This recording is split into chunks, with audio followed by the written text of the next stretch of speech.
పుణ్యరేఖ నీవులే పుట్టినింటి వారికి, తులసి కోట నీదిలే మెట్టినింటి పూజకి.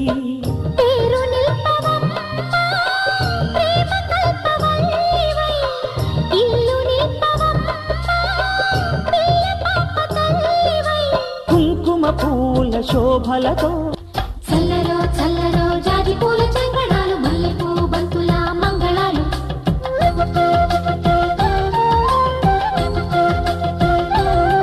మా కళ్యాణ సీతని కన్నులార చూడరండి, మా బంగారు తల్లిని దీవించి వెళ్ళరండి.